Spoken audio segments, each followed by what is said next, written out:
What's going on, YouTube, man? Tis the season of giving. Tis the season of giving. This is supposed to be an enjoyable time of year.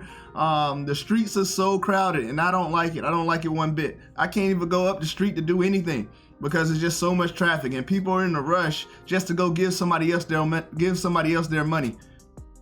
But beyond me. Me personally, I like online shopping, but if that's not your thing, that's not your thing. So in this video, I'm gonna talk about evals. So I seen a question on Facebook concerning about does having an EP matter? And not just having any EP, it's like, do you have a ranked EP? So I'm gonna talk about the difference between a ranked EP and an unranked EP. Now, they're both important and we're gonna get into the video right now.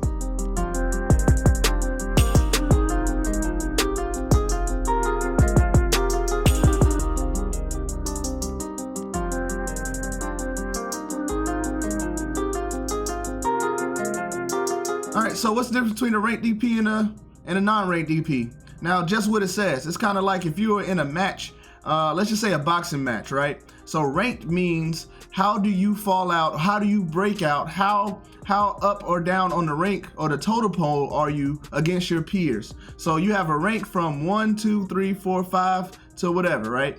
So that'll be a ranked. And then your unranked would be 1 of 1. It'll be like you're in a boxing match, in a boxing league, in this boxing box. You only box by yourself and only for yourself. So you're not ranked against anybody. It's just one person, a 1 of 1. So then you got different rank lingo and jargon, and I'm gonna cut to that right now. All right, so the different jargon that I'm talking about, it'll say something like this: my number 2 of 17 outstanding first-class petty officers, a sustained superior performer with phenomenal leadership abilities.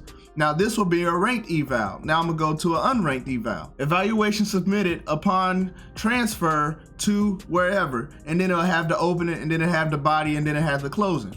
So those will be your main differences. One will say number of another number, and then the other one won't. So why is this important? Like, this is very important for you to know, because I'm gonna tell you, if you are going to transfer or you're going to receive an EP already, let's just say it's your time to go and you're going to receive an EP and you know you're going to receive an EP, try to stretch it out to where you transfer after the ranking cycle so that you get a ranked eval. Because if you transfer before the ranking period, as you probably already know, you're going to get an eval that's not ranked.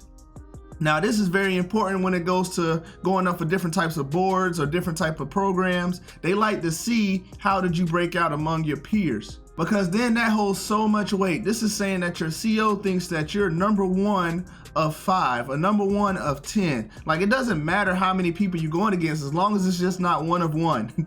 Like, if you're going against like 5 people, for an example, and your CO is saying that you're the cream of the crop, you're the best of the best, that holds a lot of weight, right?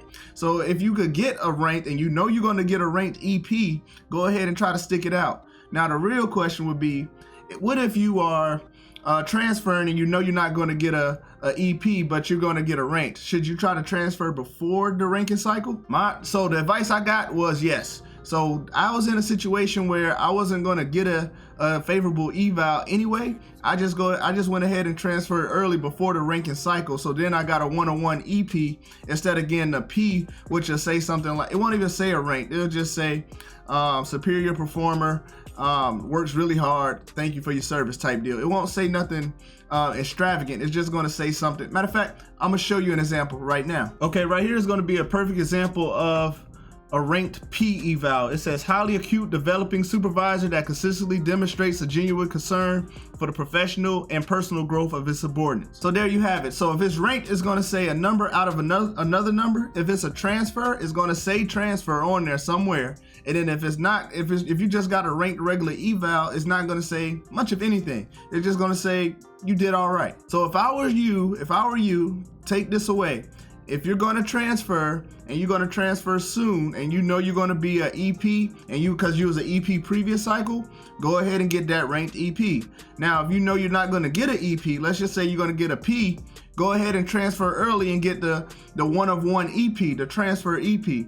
Now, if you know you're going to get a P regardless, you're going to get a P regardless, then, you know, nothing you could do about that. That's just how the chips fell. Lastly, make sure you talk to your wise counsel, the people you got around you, your division officers, your senior listed leaders, your senior listed advisors, your command master chiefs, your division officers. I think I said division officer already, and your warrant officers. Try to go seek wise counsel from these people because they've been in your shoes, they've been where you at, and then they can also help you tailor your evals to where you could get to where you want to be. Always think about the future. Don't think about right now because it's so much easier to correct paperwork in real time, in the moment, than trying to dig back into paperwork and try to explain things to the board. You never want to be in the moment of having to over explain your case. Just get it right the first time as best you can. Hopefully my videos are helping you with that, and I'll catch you next video. Happy holidays, everybody.